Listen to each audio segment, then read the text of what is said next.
Hey, the year's coming to an end, and there are some things we think you ought to do with your finances before December 31st.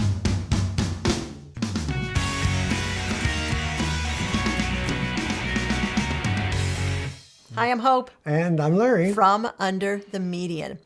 Well, we have finally reached almost the end of the year, and what a year it has been.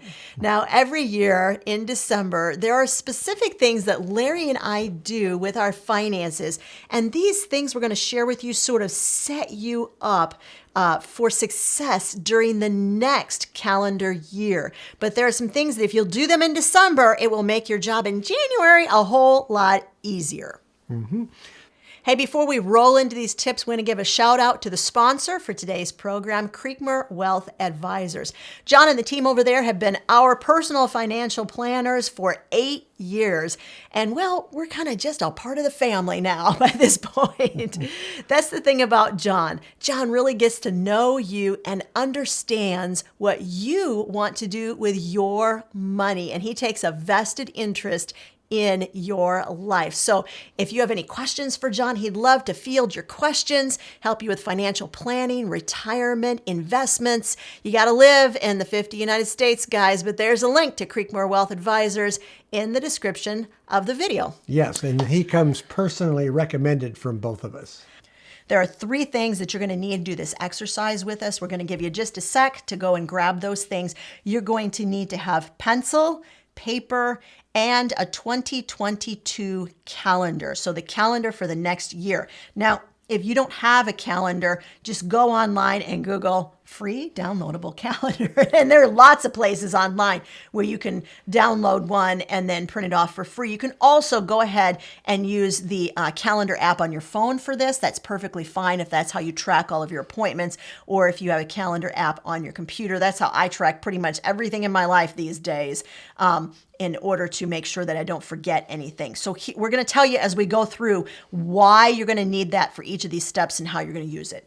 All right, so the first thing we want them to do with their money before December 31st is do a membership and subscription review. All right, here is why we advise this. First of all, in January, that's that magic month when all of us have these resolutions, and New Year's resolutions primarily are about losing weight or about money. Let's just be honest. If you roll into 2022 not really understanding what your subscriptions are and the impact they have on your budget, it makes it all that more difficult in January to make those decisions about what you keep and what you get rid of. So we're going to give you some examples. But before we roll out the examples, Larry, give them some more tips on doing the subscription review. Well, we don't necessarily want you to make any hard and fast decisions yet. This is just going to be an analysis of what you have. What kind of money do you have going out on monthly subscription services? And I might say it's really easy to take a look at a monthly cost and think, oh, that's not so much. But when you look at it over time, that figure can become enormous. So that's why we tell you, yes, write down how much it is a month, but then we want you to extrapolate that number out and you figure out what it is over the course of 12 months. You see, people who sell you things that you'll have to pay for on an ongoing basis every single month. Now, this includes, by the way, guys, your cable bill, your cell phone bill. Those bills are reoccurring subscriptions. And so when you look at that over a course of 12 months, then you realize exactly what they really are charging you for that service. Yeah, so you want to make sure that you understand how much these are all costing you. And once you get that figure in mind, you'll see whether you want to continue putting that kind of money out or not. Here's where the calendar comes into this step. Some of these subscriptions you have signed up for a period of time, anywhere between 12 and 24 months. And you did it with good intentions. You did it to get a lower rate per month, right? We all do it. But if you break that contract before the terms have been fulfilled, they are going to charge you a penalty for doing so.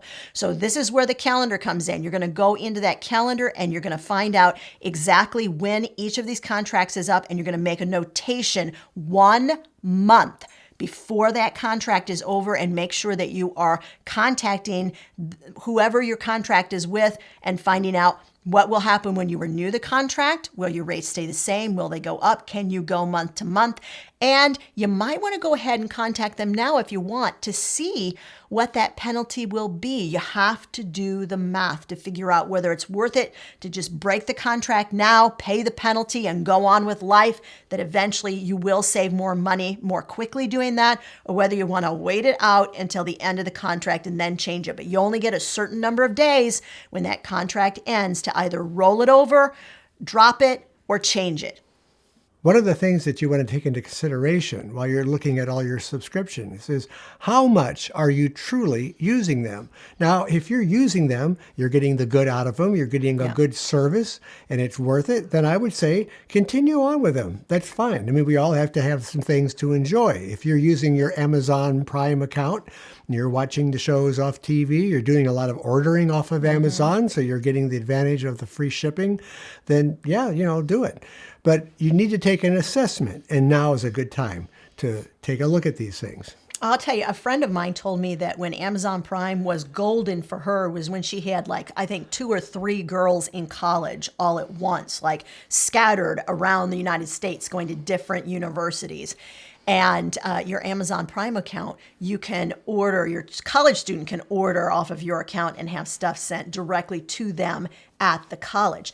So my friend Karen is now, like most of her girls have graduated. So now is the time when she is doing this for her own finances and taking a look at that Amazon Prime and saying, am I really still getting the good out of it? Has my situation changed? So that's the next thing you want to ask yourself when you're looking at this list.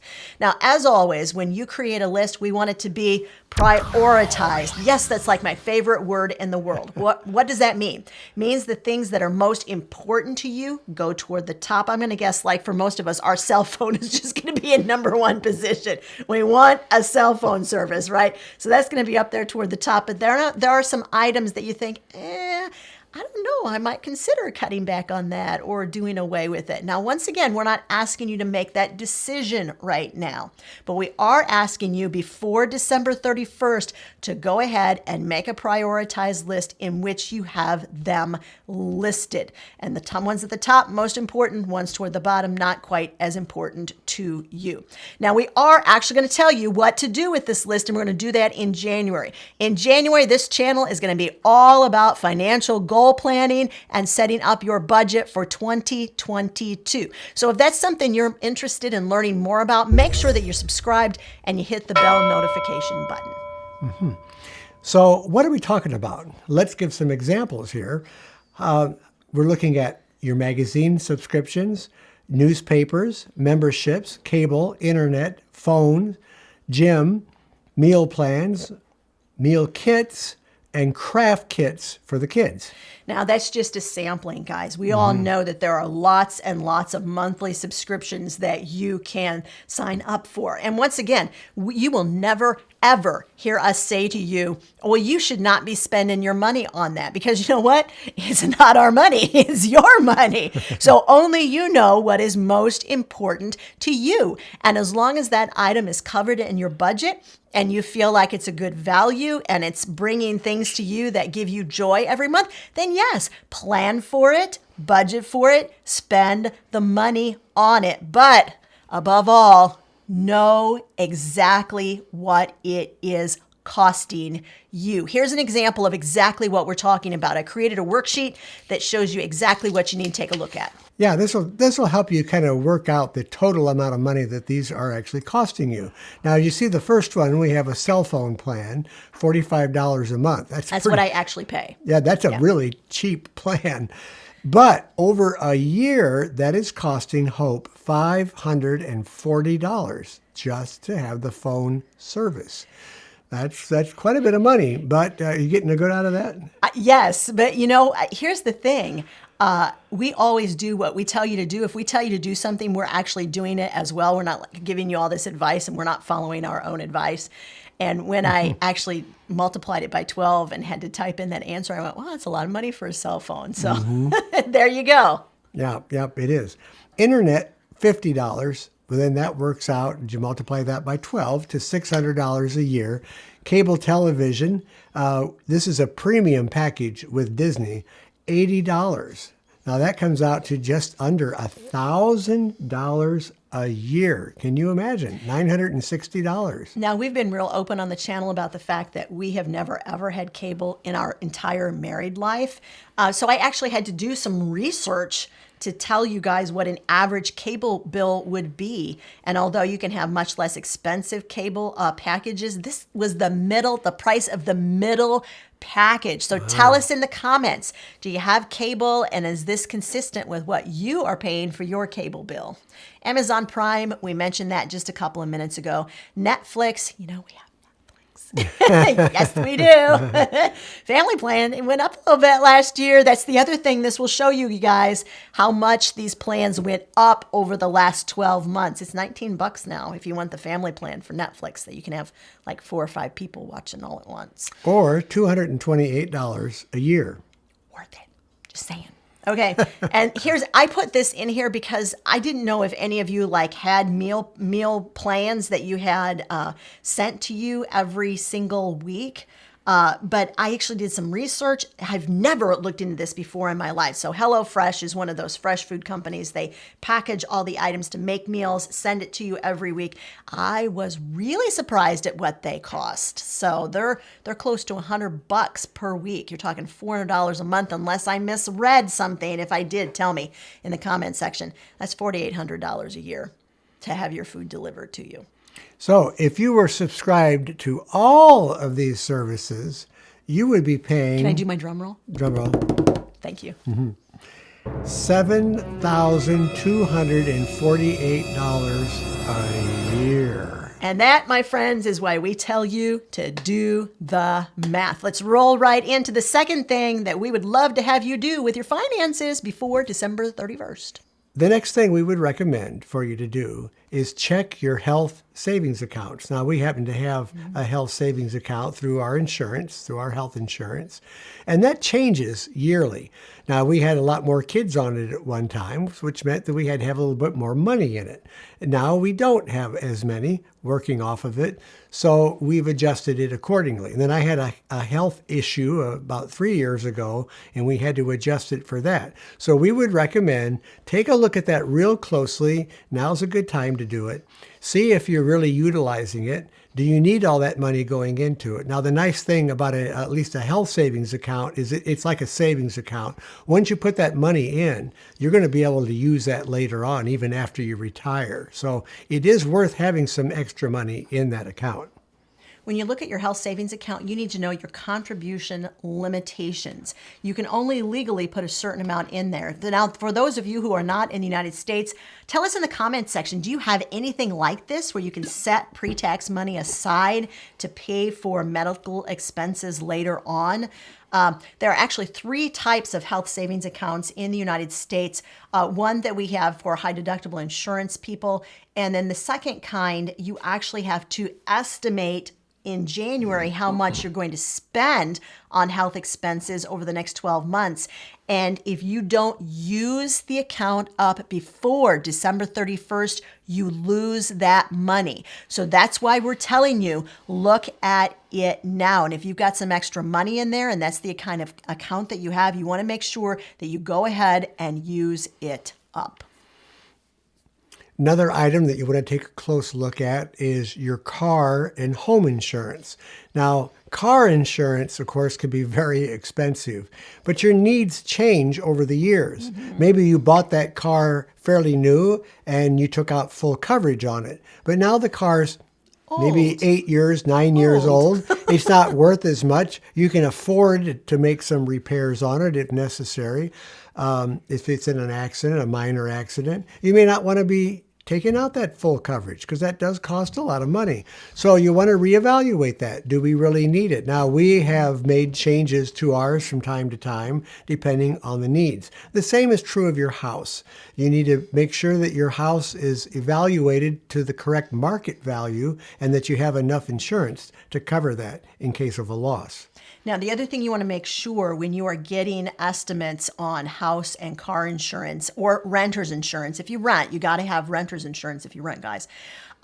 You want to make sure that you're comparing apples to apples, because a home insurance that pays replacement costs is a total different ball of wax than home insurance that does not pay for exact replacement costs of all of your items. So make sure that you are comparing apples to apples. Now, this is where the calendar comes in. You're going to make sure that you get that calendar out that we told you to go ahead and print off for 2022, and you are going to mark 4 times throughout 2022, basically every quarter, where you are going to call around and you are going to get new estimates for home and car insurance. We just did it a few weeks ago, and believe it or not, the insurance we have now measured up pretty well, and we did not get one lower rate that was quoted to us, which actually made us feel pretty good.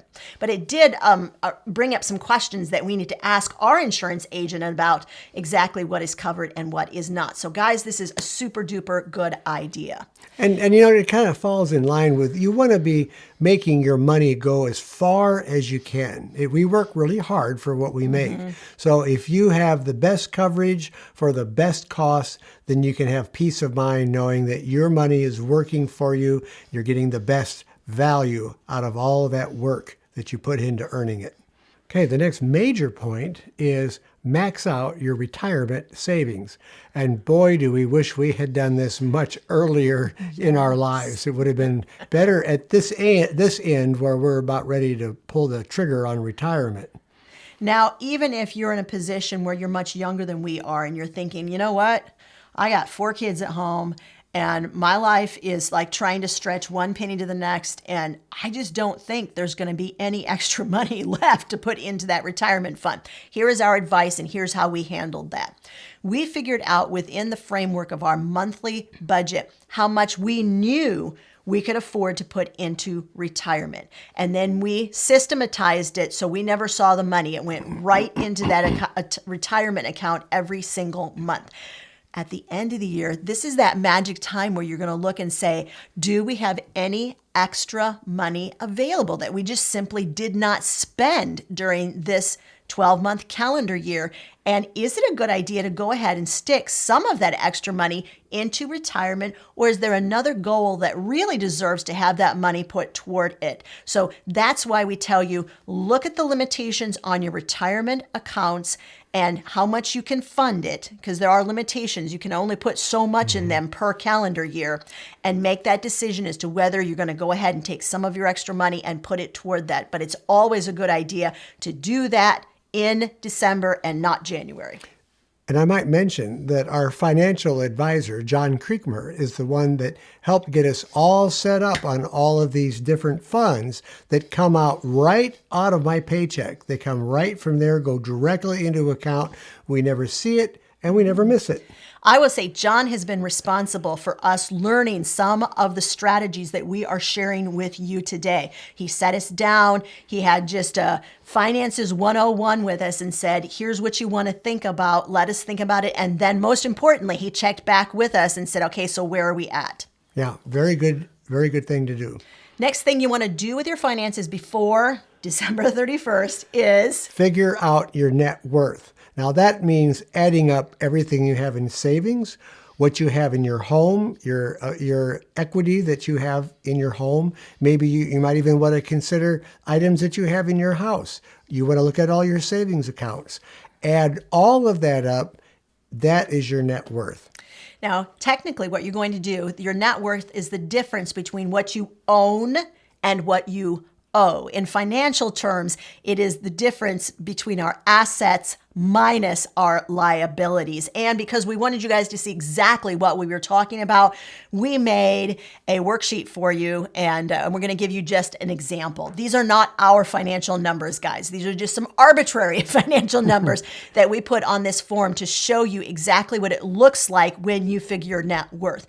By January 1st, every single year, I have a statement that shows our net worth. I can easily compare it to what it was 12 months ago compared to what it is now, and we can see whether we took a loss or whether we made some gains. Super important to do when you are looking at planning your budget and your goals for the next calendar year. Want to remind you, if you want to go deeper with us into the aspects of planning finances, that's what we're going to talk about on this channel in January. So make sure you're subscribed.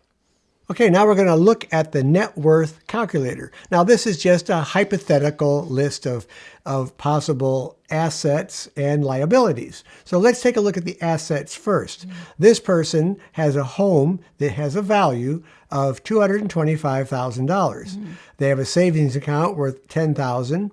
They have a checking account worth $1,500. Cash on hand, $2,000. Investments, $25,000, retirement accounts, $100,000. They own cars that are worth $35,000. Now, your car, when you do your net worth calculator, your car is going to drop in value every single year because cars depreciate. Theoretically, homes appreciate, but cars depreciate for the most part. So you just want to be aware that this is not what you paid for those cars. This is what those cars are worth if you decide you're going to sell them on Facebook Marketplace or someplace like that, all right?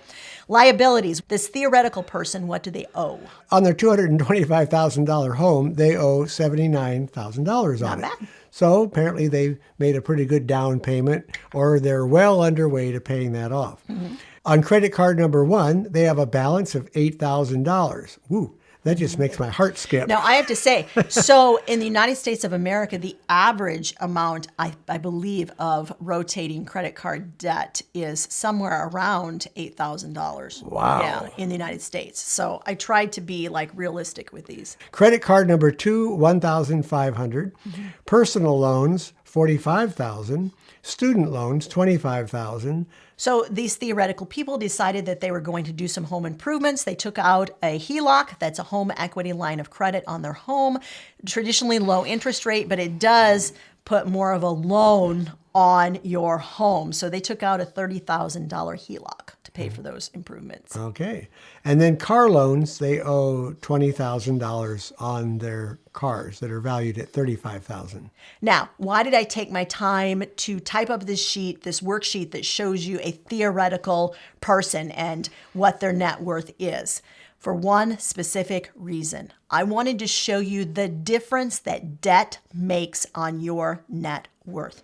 With absolutely no debt, this theoretical person would have a net worth of $400,000. But because they have debt, their net worth is actually about half that. So that really makes a big difference.